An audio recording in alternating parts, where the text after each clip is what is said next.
It's obvious that JD and Usha Vance aren't your typical Republican couple, but is it true that he's been reluctant to defend her after racist attacks?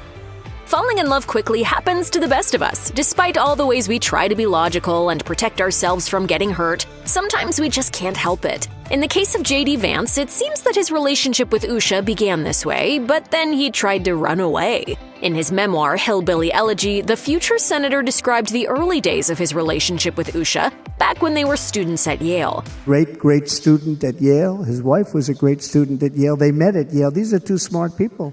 For a while, he crushed on her from afar, admiring the direct way she told off their fellow classmates. He wrote, "I thought about her constantly. Toward the end of our first year, I learned that Usha was single and I immediately asked her out. After a few weeks of flirtations and a single date, I told her that I was in love with her." JD confessed that he wasn't sure how to process the emotions he was feeling. He recalled, "I tried to get away, but Usha wouldn't let me. I tried to break everything off multiple times. I'd scream and I'd yell. I'd do all of the hateful things that my mother had done, and then I'd feel guilty and desperately afraid." A first-date confession of love followed by months of yelling and fear may not sound like the best foundation for a lasting romance, but nevertheless, JD and Usha have been together ever since.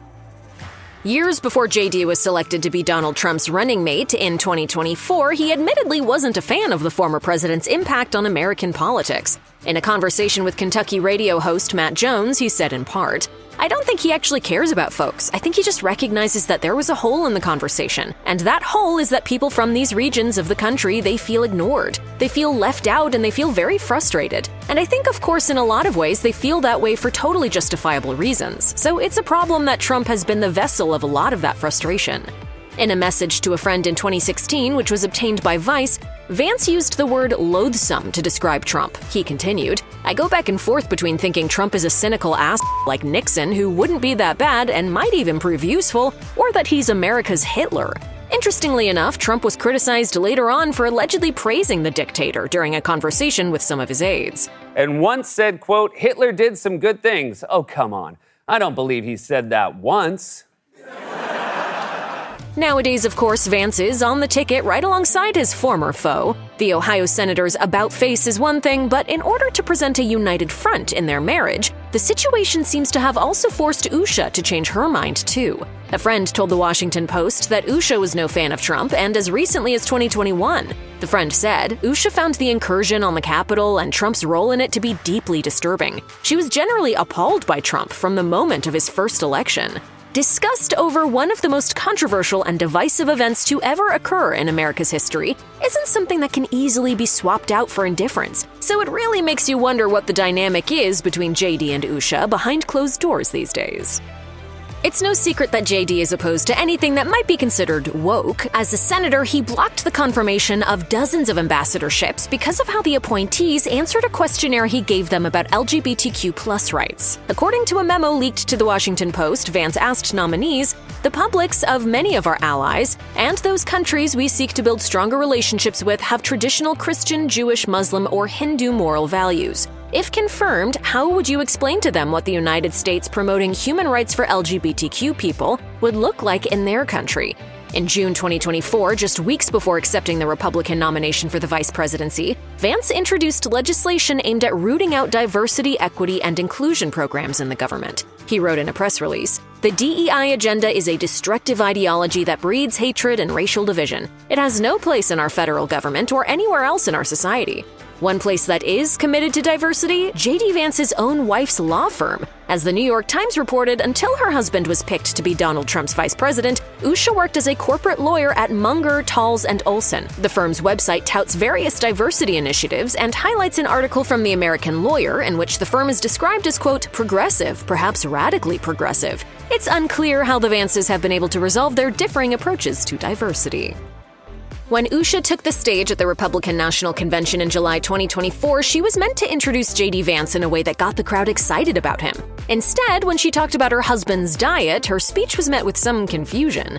Although he's a meat and potatoes kind of guy, he adapted to my vegetarian diet and learned to cook food from my mother, Indian food. Being that she was addressing a crowd filled with people who were holding signs with things like "Mass Deportation Now" written on them, it's probably safe to assume that many of them weren't expecting to hear about her immigrant mother's influence on their candidate. Despite the line in Usha's speech about Vance embracing a meatless diet, a spokesperson insisted to the newspaper that the vice presidential nominee is not, in fact, a vegetarian after all. In an interview with the Los Angeles Times, NYU professor Krishnendu Ray picked apart the strange contradiction at the center of the line, noting that food choices have become inherently politicized. Ray asked, how do you take these two systems and reconcile them? The meat and potatoes, the white nationalism that J.D. Vance is trying to get credentialed in, and Usha Vance's vegetarianism. It feels incongruent. After J.D. was chosen as Donald Trump's running mate, a certain subset of the Republican base began making racist online attacks against Usha. White nationalist Nick Fuentes, for example, railed against their marriage in a podcast. He said, "White people are being systematically replaced in America and in Europe through immigration and, to a much lesser extent, due to intermarrying. This guy has a non-white wife." Additionally, an ABC reporter prompted J.D. to reconcile the fact that Trump had sat down for a meal with Fuentes, whom the reporter also pointed out had rhetorically asked, "What kind of a man marries somebody named Usha? Clearly he doesn't value his racial identity, his heritage." First, J.D. took the opportunity to praise his new boss's willingness to sit down with white supremacists like Fuentes. One thing I like about Donald Trump, John, is that he actually will talk to anybody, but just because you talk to somebody doesn't mean you endorse their views. Later, he went on to caution people against attacking his wife. I wish people would keep it focused on me, but whatever. They're going to say what they're going to say. My wife's tough enough to handle it, and that's a good thing.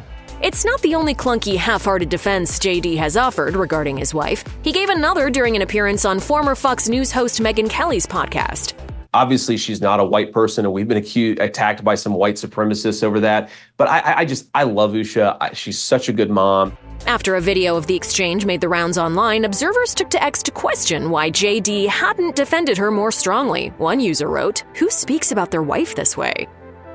One of the most awkward things about being a politician's partner has to be the fact that they are put on the spot to defend their spouse's comments. When the comments themselves are strange, it's tough to get through that situation without making things even weirder. That was the case when Usha was asked to talk about her husband's much-publicized opinions about women without children.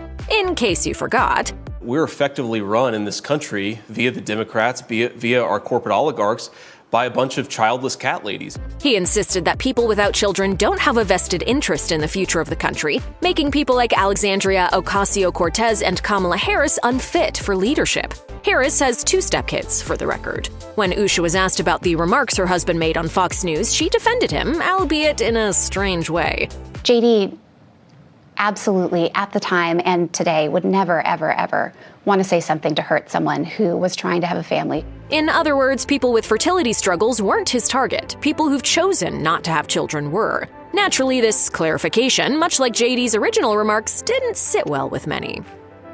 Shortly after JD was picked to be Donald Trump's running mate, President Joe Biden dropped out of the race, elevating Vice President Kamala Harris to the nomination. Sadly, many of the subsequent attacks centered around Harris's race. Whereas many commentators pointed out the potentially historic nature of what would be the country's first black woman president, Trump and company decided to suggest that Harris might not actually be black. At the National Association of Black Journalists conference, Trump claimed that he always thought she was of Indian heritage. I didn't know she was black until a number of years ago when she happened to turn black, and now she wants to be known as black. The answer is, of course, both. Kamala Harris's mother is of Indian descent and her father is of Jamaican descent. That's a concept that should be familiar to J.D. Vance, considering his own children have a mother of Indian descent and a father of a different ethnicity, white in this case. Instead, though, J.D. echoed Trump's comments. I believe that Kamala Harris is whatever she says she is, but I believe importantly that President Trump is right that she's a chameleon. Users on X called out JD's odd response. One wrote, "Can someone ask JD Vance if his kids are Indian or white and see if he understands being mixed then? And then we can be done with this convo?"